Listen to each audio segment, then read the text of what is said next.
shape but find out and every conversation explores the art of thinking beyond the obvious. And today I have my special guests.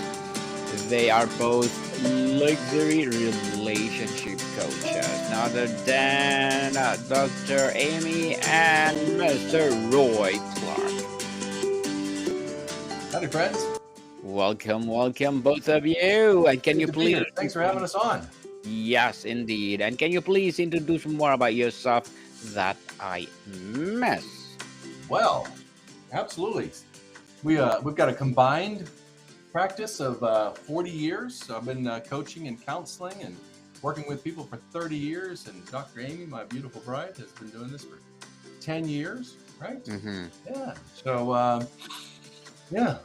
We have a private practice in Naples, Florida, where we do counseling for marriages, families, individuals. Yeah. And we wrote a book called The Four Intimacies to help couples connect better. Yeah. To connect better. And thank you so much for sharing your knowledge and wisdom to the world. And today, let's talk about the Four Intimities Playbook, turning love into a weekly practice. Interesting. So let's start with the title. Why frame intimacy as a playbook with a weekly practice? And how does this approach fundamentally change our relationship with love? It's a great question. So, this is our second marriage. And so we did not want to make the same mistakes we made the first time. Mhm. And so when we met each other, one of the first things that we did was we over communicated. We wanted to talk about absolutely everything. We asked each other every single question that we could possibly think of. And for us, that's what we would call verbal intimacy. It's when you are able to create a space where each other feels so safe that you can talk about anything. And I was able to open up some of my fears, some of my thoughts, obviously our hopes and dreams. And Amy was able to do the same thing. And as we grew that trust, we just we said we don't want to end there. We don't want to stop there. How can we make this thing just the most extraordinary relationship out there? The next thing that we noticed about our relationship is how well we connect on an emotional level. We are able to identify and empathize with each other very, very easily, and we're very intentional about it. And with such a good verbal and emotional connection, I, for the first time in my life, just really wanted physical intimacy and in a way that I could really experience the most pleasure. Yeah. And so the idea is that this is a combination lock, and each intimacy unlocks the next. So verbal unlocks emotional, which unlocks physical, and then that gives you a full expression in spiritual intimacy. So all four, each one unlocking the next. So the four intimacies, unlocking the love you desire. And we believe that everybody desires this kind of love, these levels of intimacy.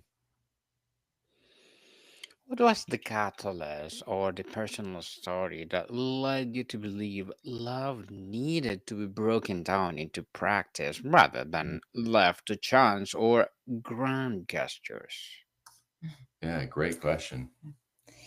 Thank you. Thousands of clients. Yeah. Seeing it over and over and over again. And Yeah. it's a common theme. Women are looking for a verbal, like to share verbally and to connect emotionally. And guys miss that emotional step. They're Mhm. fixers. So their wife comes to them, gets vulnerable, shares a problem, and the guy's like, just do this, or Yeah. just like hands over like the solution instead of really just being there for her and listening. And Met with a client today. I said, how good are you at empathizing? Oh, he says, I'm great. I said, really? Tell me about it. Awesome. I'd love to hear, when a guy knows how to empathize.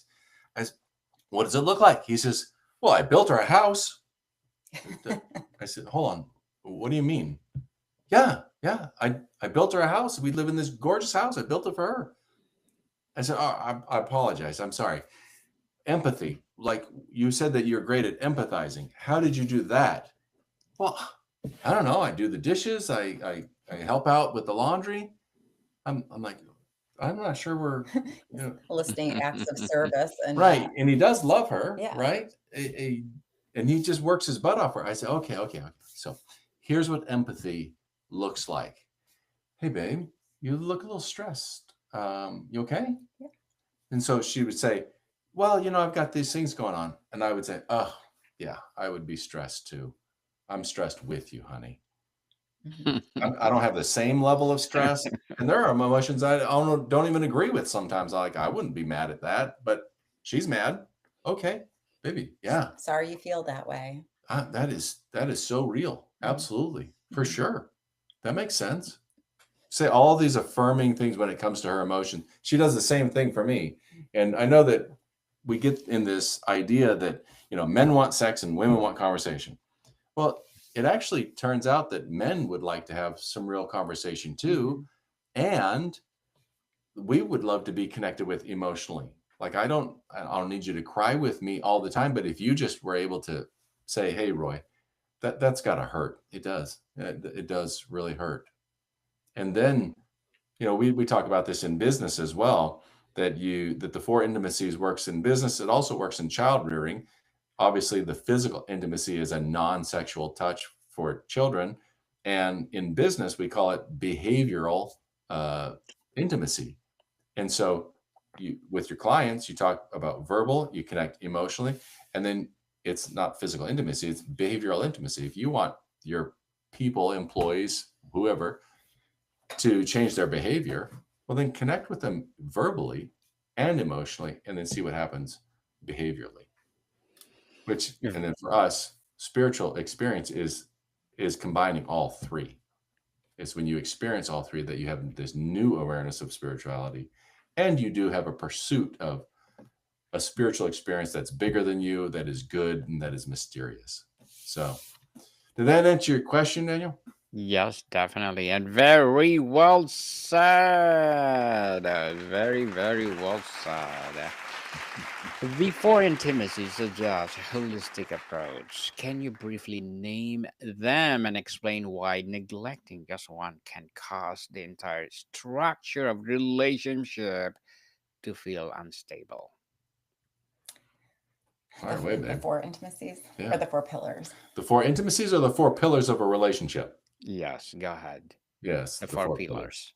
The 4 pillars. So there's 4 pillars in any relationship, and we liken it to a 3-legged stool. So you picture you've got this 3 legs, and if one of them is missing, it just falls apart. It doesn't work. So you've got time, trust, communication, and reciprocity, and they all need to be there in order to have a relationship. So time is the first one.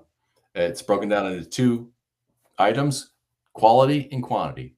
And you can say, and these are the pillars for any relationship, not just for a couple, but this is for a friend, for a child, an employee, everything.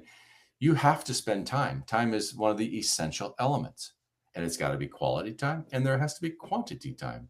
A lot of times you'll get one of the spouses, they're building their empire. They're never around, but they go on these extravagant holidays. Well, that doesn't work.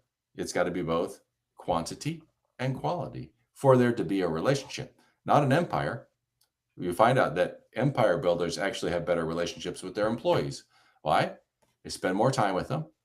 They've developed a trust with them, and trust is all about being transparent and having integrity. Well, you get that at work.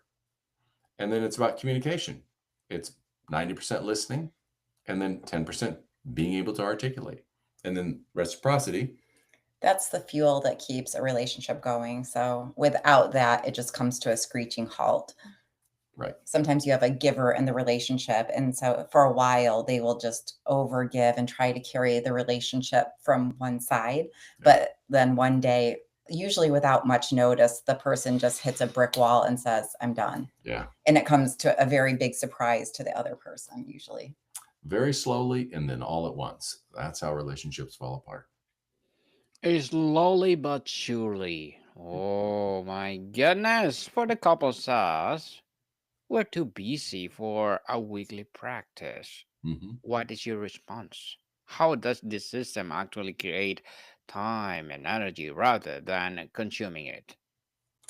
Well, I feel like you have to set apart time. And so we tell couples that it's usually best to start your day with that. Like we wake up a little early and we Have have coffee. coffee in bed together and we have like 30 minutes in the morning before our daughter wakes up, before we have to start getting ready for work.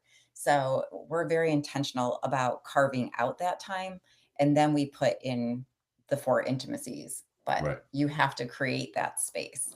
Yeah, we're very intentional about it. And I think knowing what those elements are, like most people, they grow up, they don't know how to have a great relationship. They don't know what it takes. Okay. Well, if you tell them, here are the four things that you have to do, no matter what. Oh, now we have a target that I can hit? Absolutely. Mhm. And it's not as hard as people think. Time in the morning, time at night, time in between. Sure. Learn how to share with each other, learn how to ask great questions and then listen, and then check in with each other. Hey, is there anything more I can do for you today, babe? Is there anything I can help you with? Yeah, there is. What is it? So And go ahead, sorry. I was gonna say just those little pockets of quality time. Like if you have 15 minutes of quality time in the Mm, morning at like a phone call at lunch and then after the kids go to bed, it's like you can yeah, like you have to come up with some shared activities though too. We have so many couples that by the time the kids go to bed, they just each veg out on the couch. One's watching a show, the other one's scrolling on the phone, and it's like you have to like turn your attention towards the one you love right. and actually connect with them. Let's start with the emotional intimacy. In a world of constant distraction, what does a truly effective weekly practice for emotional connection look like that goes beyond just how was your day? Mm, great question. Great question. Go ahead. Well, I think one, I tell guys when you are talking with her, you are listening to what she says, but you are asking yourself, what emotion is she feeling right now? Because for you to move beyond emotional intimacy, you've got to know what emotion's going on. And so if you can identify that emotion, then you can empathize with it.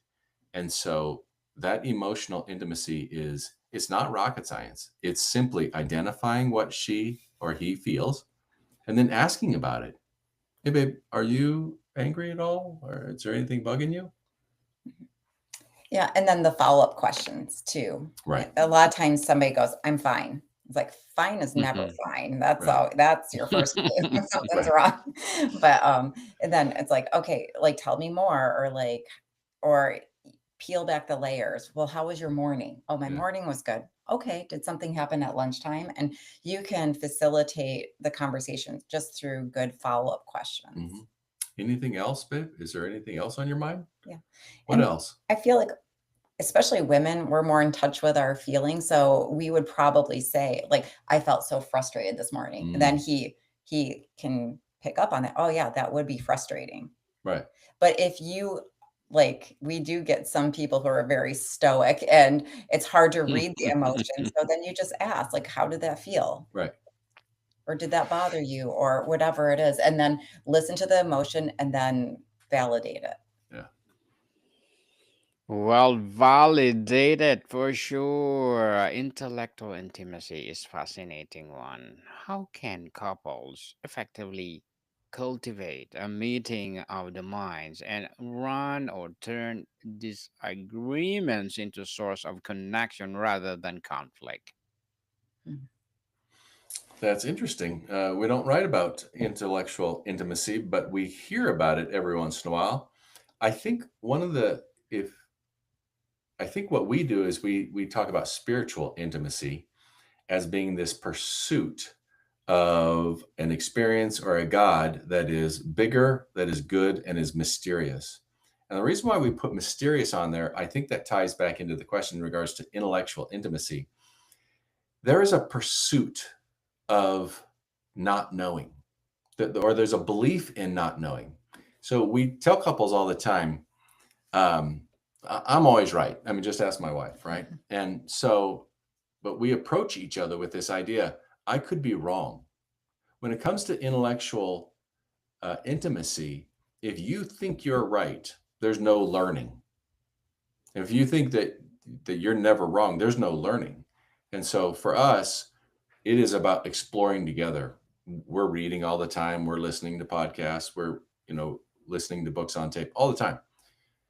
My wife can bring me any book she's reading and I'm interested in it because I want to hear what her perspective is. That doesn't mean that we both like the book. There's plenty of bad books out there that, you make it halfway through, but did you get anything from it? I thought this, I thought that, but it mostly sucked. Okay, cool. What's next? And I can say, here's what I'm thinking, I believe, and lay it out there. There's no judgment. There's no condemnation. There's no looking down. And we don't have to agree on everything. So he can have a different perspective than I do, and I can still respect it without agreeing to it. Yeah, that's really good. Really good. So, Dr. Amy and Mr. Roy, as a luxury relationship coaches, what are your short-term and long-term goals? Short term, make $1 million. Long term, make $100 million. No. Likewise. We launched another company earlier this year. So we were intimacy coaches. We wrote the book on intimacy, and then we designed a luxury lubricant. It's a silicone lubricant, comes in this gorgeous glass bottle that's meant to be displayed on your nightstand. And there's an intimacy card in the box. So this creates some conversation to connect with your lover before you make love. And so one of our long-term goals, I think, is to see that really take off and take a little bit of our load off of our counseling schedule. So we love what we do. It's just a lot. And so we want to. Yeah. So short term is sell as many bottles as possible. We have water-based coming out next year. Comes in this gorgeous baby blue box. It's a round bottle, silver. And so for us, it's really about fostering more conversations around intimacy and then providing, it's basically a visual love note that you keep on your nightstand. It's always ready when you are. And we just want to bring more couples together in a better relationship with each other and make money doing it. So yes, definitely. And good luck to your goals and looking forward for more success. And what will be your piece of advice for those people that don't want to be a coach as you are doing? Oh, wow. I'd say put in 10,000 hours. Yes. Put in 10,000. And remember Ted Lasso's dad, he said, be curious. Mhm. Yeah. I think, was that Ted Lasso's dad that said that? Be curious. Joke. Yes, Be curious. definitely. Be curious. Who knows? You will be the next Einstein. Why not? Yeah. Or the next Yes. Daniel Lucas. I mean, you're curious. That's what gets you doing this kind of stuff, right? Definitely. Curiosity start with something else. So what is the most common aha moment people have after consistently using the playbook for few weeks? I think that guys say, wow, I never knew how to do emotional intimacy. And we have some very educated clients, multiple doctorate degrees, and they're like, out of all my education, I cannot believe I did not know how to connect with my wife, how to connect emotionally. Yeah. And so, and then once they get it, they're like, oh, that's actually not that hard. And wow, my wife loves this. And now we're spending more time together. So I feel like that's the aha moment for guys. And then I think for couples, I think they're surprised at how easy it is after a while. I mean, getting started, it's like learning a new language. Yeah. But after a while, it's like, they'll tell us a story and I'll say, well, so you did that? You did the verbal intimacy? Oh, yeah. And then you connected with her emotionally. And how's the sex life? Oh, it's awesome. Yeah, because you did the first two intimacies. So We have to update our website, it looks like. That was a old cover of the old book, cover. This new is A cover. new one? Okay. Yeah. Same title though, so you'll same be able to get title. there. Yep. Okay, awesome, awesome. So, how does the approach prevent the slow fade of relationships when couples wake up one day feeling like roommates who just share a Mm, mortgage? yeah, that happens very often. Hmm. I it's never ever too late to be intentional. Right. Never. I tell people we tell people all the time, don't be afraid of the conversation. Never be afraid of a conversation. It's just a conversation.